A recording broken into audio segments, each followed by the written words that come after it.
کل ایسی ہی ایک آنٹی آئی اور گھنٹہ بھر مجھ سے کپڑے نکلوا کر دیکھتی رہی۔ آخر میں ناک سکڑ کر مجھ پر یوں غصہ نکالنے لگی جیسا میرا کوئی قصور ہو۔ مجھ سے پوچھنے لگی، تمہاری عمر کیا ہے؟ میری عمر 21 سال ہے اور میں ایک دکان میں بطور سیلز گرل کام کرتی ہوں۔ ویسے اسی دکان تو نہیں کہنا چاہیے، یہ عورتوں کی کپڑوں کا ایک بہت بڑا سٹور ہے جہاں ہر وقت رش لگا رہتا ہے۔ خاص طور پر آج کل عید کے دن ہیں تو عورتیں یوں کپڑے خریدتے ہیں جیسے مفت مل رہے ہوں، مگر ہمیشہ ایسا نہیں ہوتا۔ کبھی کبھی ان عورتوں کو تو کچھ پسند ہی نہیں آتا، بس گھوم پھر کر چلی جاتی ہے۔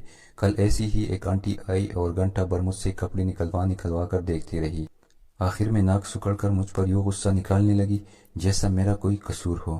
مجھ سے پوچھنے لگی، تمہاری عمر کیا ہے؟ میں نے بتاتی ہوئی کہنے لگی، دیکھنے میں تو تم 18 کی بھی نہیں لگتی، کچھ کھاتی پیتی نہیں۔ میں مسکرا کر چپ ہو گئی۔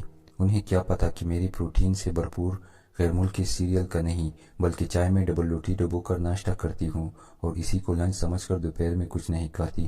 شام تک میرے چھوٹے بھائی بہن اگر گھر پر کوئی سالن بچا دے تو روٹی کے ساتھ کھا لیتی ہوں۔ دودھ، مکھن، گوشت، پھل، میوے اور ہر قسم کی قوت بخش غذا ہماری غربت کے مذہب میں حرام ہے۔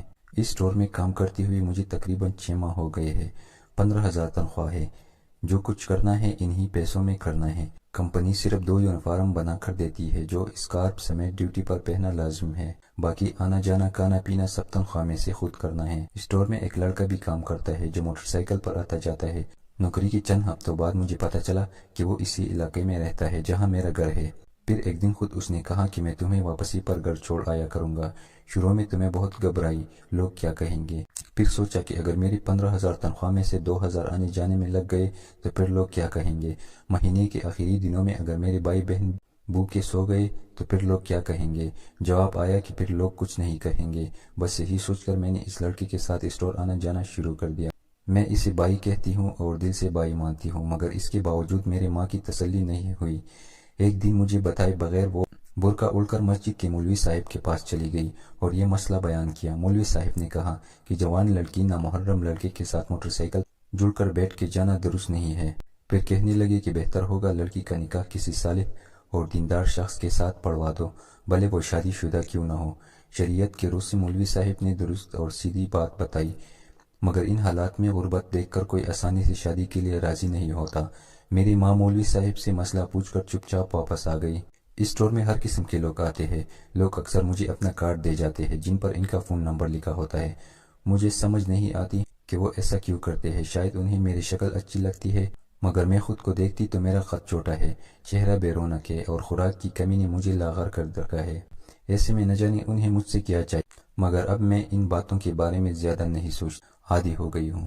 ان کے جانے کے بعد کارڈ کوڑے دان میں پھینک دیتی ہوں اور مولا سے دعا کرتی ہوں کہ کبھی وہ دن نہ لائے جب مجھے یہ کارڈ پھینکنے سے پہلے کچھ سوچنا پڑے۔ امیر والدین کی بیٹیوں کو شاپنگ کرتے دیکھتی ہوں تو سوچتی ہوں کہ خدا نے آخر انہیں کتنا پیسہ دیا ہے جو ختم ہونے میں ہی نہیں آتا۔ ابھی کل ہی ایک ماں اپنی بیٹی کے ساتھ آئی اور کڑی 1.5 لاکھ کی خریداری کر کے چلتی بنی۔